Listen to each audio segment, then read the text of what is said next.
हालात बहुत खराब हैं। जिला लूट रहा है, मर रहे हैं लोग। मंजूनाथ इससे पहले एसएसपी थे, उनके अंदर बहुत खराबियां थी। मैं लड़ाई लड़ता था, पर कुछ अच्छाइयां भी थी। आज मैं कहना चाहता हूं, उन्होंने कभी ये गेट बंद नहीं किया। लोग यहाँ बैठते थे, वो गाड़ी से उतरते तो कह रहे थे यहाँ नहीं बैठे हो, पहले मेरे साथ चलो अंदर बात करो। कितना भी हम उसका विरोध करते थे, उसकी ये काबिलियत तो थी। ट्रक के साथ जो मरेगा, और खासकर डंपर में जो मरेगा, उसको कुछ नहीं मिलेगा। मंजूनाथ के लिए हम कितना भी बुरा भला कहते थे, उसकी कमियों को उजागर करते थे, पर उन्होंने कभी भी आके यहाँ पे गाड़ी हमेशा रोकी। अरे भाई, बाकी और आपके पास बहुत रास्ते हैं, कम से कम एक ये रास्ता तो बंद कर दो जिससे लोगों की मौत हो रही है।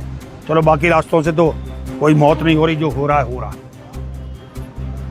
एक रास्ता ये जिससे लोगों की मौतें हो रही हैं, जान हानि हो रही है। अभी किच्छा में चौराहे के ऊपर शांतिपुरी के पति पत्नी दोनों, छोटे छोटे बच्चे हैं। मैं उनके घर गया, कोई कमाने वाला नहीं। वो उनके अब ताऊ को अपने बच्चों के पास रहना पड़ रहा है। उसकी एक माँ पहले थी, शादी कर रखी थी उसने, उसकी डेथ हो गई। दूसरी शादी की, दोनों मियाँ बीवी चले गए, कुचल गए। ऐसे कितने ही मामले हो रहे हैं, पर किसी की समझ में नहीं आ रहा। मैंने तहसील दिवस पे भी जिलाधिकारी जी के समक्ष ये बात उठाई थी। उसके बाद उन्होंने अभी पिछले दिनों में 2 दिन पहले जिलाधिकारी जी का बयान देख रहा था, वाहन चेकिंग होगी, टीम बनाई जाएगी, ओवरलोडिंग रुकेगी, पर अभी तक नहीं रुकी। ना तो खनन विभाग तैयार है रोकने को, ना आरटीओ विभाग तैयार है, ना जिला प्रशासन तैयार है, और पुलिस प्रशासन का तो खैर कोई मतलब ही नहीं। वो तो रोकेगा ही नहीं, क्योंकि आर्थिक रूप से अगर सबसे ज्यादा फायदा पहुंच रहा है तो खाकी वर्दी को पहुंच रहा है। ना तो एक्सीडेंटल क्लेम मिलता है कि जो मर रहे हैं कम से कम क्लेम दे दो, बस गिर जाती है, मर जाते हैं लोग, मिल जाती है, पर ट्रक के साथ जो मरेगा, और खासकर डंपर में जो मरेगा, उसको कुछ नहीं मिलेगा। डंपर के ना तो नंबर हैं, प्लेटें हैं, ना इंश्योर्ड हैं, कुछ है ही नहीं। जिसका डंपर कहीं फेल हो गया, उसका पूरा हो गया कार, तो वो डंपर, वो ट्रक जो है डंपर में लग जाता है। कल मैं आ रहा था, 18-20 टायरा लेके जा रहा था, कईयों पे नंबर प्लेट ही नहीं थी।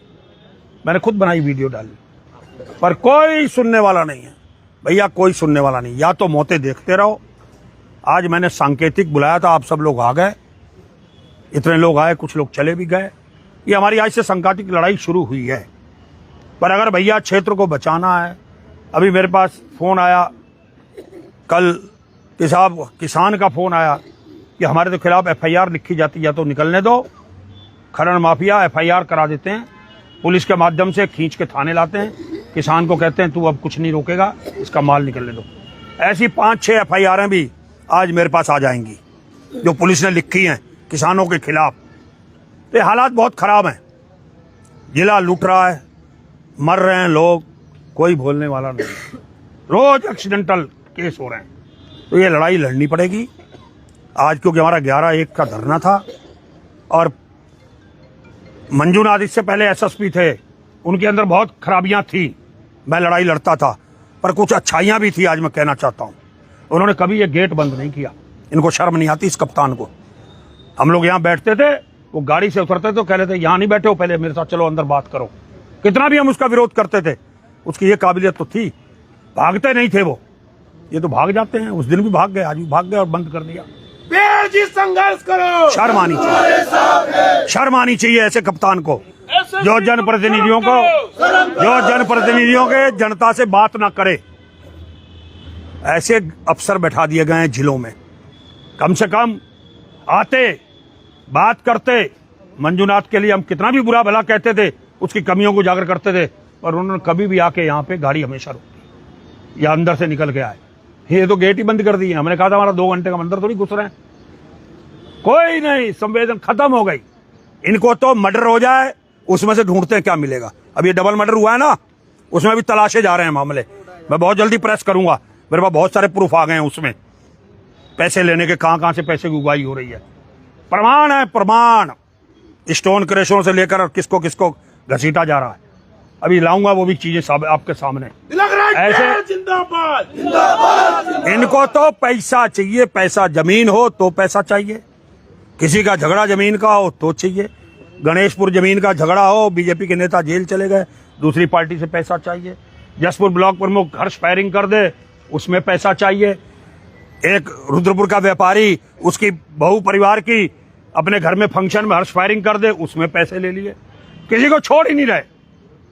कोई चला रहा है वहां पर काठमांडू में जाके अपना वो क्या कहते हैं, उससे भी पैसे दिए। भी तू काठमांडू में चला रहा, रुद्रपुर का होकर यहां से क्यों लोगों को ले जाता है? कोई जिंदाबाद। मैं कह रहा हूं कमाल हो गई है, कमाल, लूट की कमाल हो गई है। चलिए लड़ेंगे, क्या है, लड़ोगे ना? हमारा काम है लड़ना, सारी चीजें जनता के बीच में लाना कि भाजपा की सरकार में उनके अधिकारी, क्योंकि भाजपा के जनप्रतिनिधि तो बोलेंगे नहीं, वो तो बेचारे ही कहूंगा मैं उनको, बेचारा नहीं कहूंगा, नहीं तो बोलते नहीं। हम तो लड़ाई लड़ेंगे और अगली लड़ाई बड़ी होगी इससे। अब सड़कों पे भी होगी, अपील छपवाएंगे, जन जागरण करेंगे, सड़कों पे भी लड़ेंगे, डंपरों को रोक के उसके आगे भी बैठेंगे, चाहे FIR हो। पूरे प्रदेश में एक मैसेज जाएगा कि उधम सिंह से डंपर बंद होंगे तो सब जगह होंगे। ये आज नहीं तो कल को करना पड़ेगा, नहीं तो हम रोज खुलासे करेंगे इनके। हमारे पास क्या काम है? काम पुलिस का खुलासा करने का है। पुलिस अपराधियों के खुलासे करती है, हम पुलिस को खुलासे करेंगे। और क्या काम है? तुम जो करोगे हम तुम्हारे खुलासे करेंगे। ये लड़ाई हमारी जारी रहेगी। आप लोग आए, सबका बहुत बहुत धन्यवाद। 11 से 1 का समय दिया था, कोई आए ना आए, पुलिस अफसर, हमें उससे कोई लेना देना नहीं। हम ना गिड़गिड़ाने आए हैं, ना किसी को कोई प्रार्थना पत्र देने आए हैं, ना ज्ञापन देने आए हैं। हमें अपना संदेश देना तो हमने दे दिया। आप लोग सब जा सकते हैं। बहुत बहुत धन्यवाद।